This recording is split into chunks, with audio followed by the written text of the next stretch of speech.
mística, meus queridos internautas do programa, da página do programa Encontro com Deus, da Web Rádio Ativa Comunicações, do Facebook Neuci Souza, do YouTube Paróquia Santa Rita de Cássia Batatais. Hoje a nossa igreja celebra a memória de Marta, que é uma grande amiga de Jesus. E nós, olhando para este evangelho, nós vamos lembrar que no evangelho de São João, ele usa a palavra sinais, muitos usam a palavra sinais, são os sinais.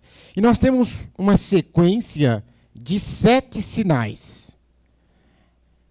O primeiro sinal que nós temos, e todo mundo conhece, a gente costuma até dizer, né, o primeiro milagre de Jesus, porque aqui sinais estaria sendo aplicado no lugar da palavra milagre. Então, os sinais são os milagres de Jesus. E essa sequência de 7 sinais, 7 milagres do Evangelho de São João, se inicia com o primeiro milagre. Todo mundo sabe, né? Jesus transforma a água em vinho nas bodas de Caná da Galileia. E depois vem uma sequência, a cura do filho do oficial, vem a cura do cego de nascença, a cura do paralítico, até chegar no último, que é o 7º, que fecha essa sequência. E é justamente a ressurreição de Lázaro. Obviamente que aqui hoje, como se trata da festa de Santa Marta, então nós focamos aqui no evangelho que nós lemos hoje, nesta profissão de fé que Marta faz. É claro que se você pegar o evangelho completo, você vai ver a narrativa todinha da ressurreição de Lázaro. Na sequência, quando Jesus chama, vem para fora, todos nós conhecemos. Mas hoje, nós ficamos então aqui naquela que diz, eu creio que tu és o Messias, eu creio firmemente que tu és o Filho de Deus. Vejam bem, o povoado chamado Betânia é onde residiam 3 irmãos. Diz a tradição que os 3 talvez fossem solteiros e que moravam juntos. Marta, Maria e Lázaro. E todo o evangelho, e eles aparecem aqui nessa passagem que nós vimos hoje, do episódio da ressurreição de Lázaro. Eles aparecem numa visita que Jesus faz para estar com eles, que ele é um outro evangelho que poderia também ser proclamado hoje. E aqui nós estamos falando da amizade. Nós estamos falando do amor que Jesus tinha para com esses irmãos.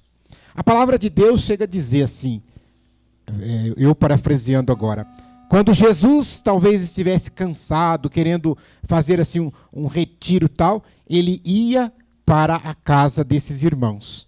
E ali, ele era muito bem recebido. O Evangelho narra, né, que Marta era aquela que fazia talvez os quitutes, as guloseimas, as comidas, né? Maria cuidava de Jesus como também ali hospedando o mestre, arrumando talvez o seu quarto, estando a seus pés, fazendo sala, conversando com ele. E Lázaro, o irmão que Jesus tanto amava. Que, aliás, é a passagem que nós também vamos ver, que diz que Jesus chorou.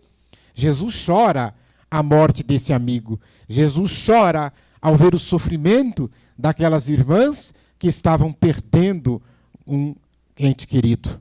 Eu fico a imaginar hoje quantas e quantas lágrimas o nosso Deus tem derramado por tantas e tantas vidas ceifadas nesta pandemia que nós estamos passando. Vamos pedir a intercessão de Santa Marta.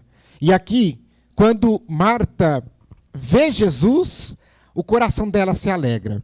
E eu queria fazer um paralelo entre 2 famosas passagens, porque em outra passagem, quando Jesus vai à casa e aí Lázaro está vivo, Marta vai para a cozinha cuidar dos afazeres da casa e Maria fica aos pés de Jesus. E Marta interpela Jesus da seguinte forma, mestre, você vai mandar ela me ajudar? Não, tem muito serviço. E Jesus diz para Marta que ela teria escolhido a melhor parte, estar em contemplação aos pés do Senhor. E ali então a gente sai aquele discurso da oração e da ação. Mas aqui hoje, no evangelho que nós proclamamos, aconteceu o contrário. O Evangelho diz assim, que Maria ficou sentada. Quando o mestre chegava, Maria ficou sentada. Mas aqui então Marta, a mulher da ação, aquela que representa a do trabalho, ela vai correndo ao encontro de Jesus. E quando ela encontra Jesus, a primeira coisa que ela diz, se o Senhor estivesse aqui, meu irmão não teria morrido. E quando ela diz isso, Jesus diz para ela, não, fica tranquila, ele vai ressuscitar. Então ela diz assim, mas eu sei que ele vai ressuscitar, assim como nós pregamos e cremos na ressurreição para a vida eterna.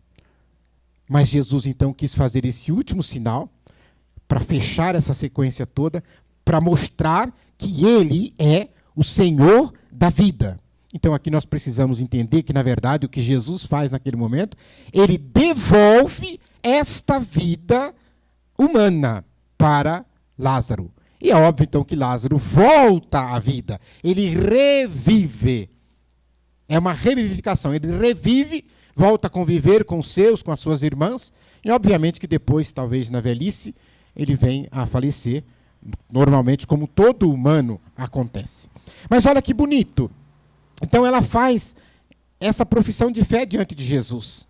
E ele vai perguntar, você crê nisso? Você crê? E ela diz que crê firmemente. E aqui então vem para nós a pergunta, cremos? Ou às vezes a gente só diz que crê na ressurreição?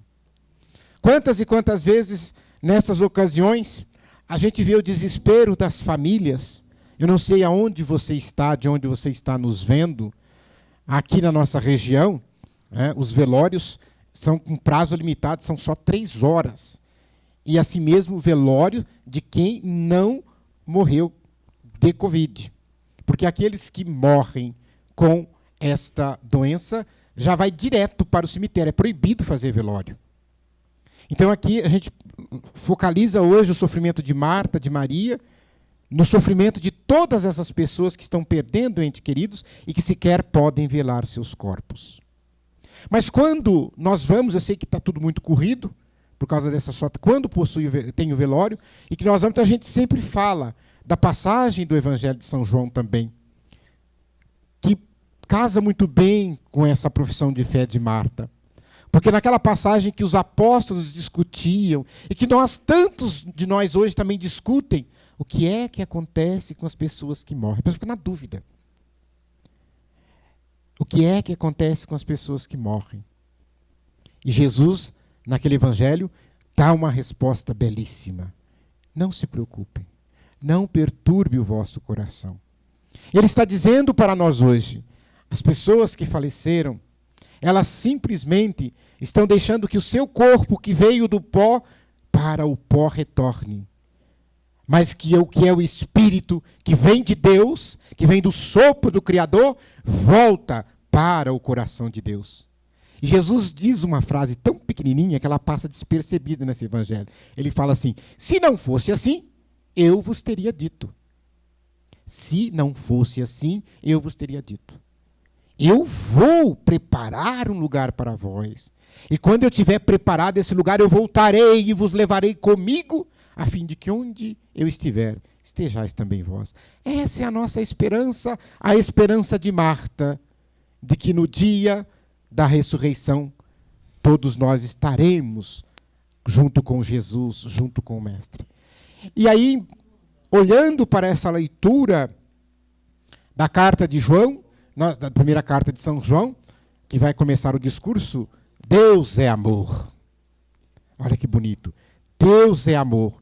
E o Evangelho falando do amor de um Deus para com seus amigos, Marta, Maria e Lázaro. Então, vejam bem, nesta carta, Deus está a nos dizer que aquele que ama Deus, ama o próximo. É impossível você dizer que tem Deus no coração, e ele, Deus, é amor. Depois, é claro, você pode ler a carta completa, para você poder entender todo o contexto. É impossível aquele que tem Deus no coração não ter amor para com o próximo. Não ter amor para com o próximo, porque ele vai dizer que se você ama, Deus permanece contigo.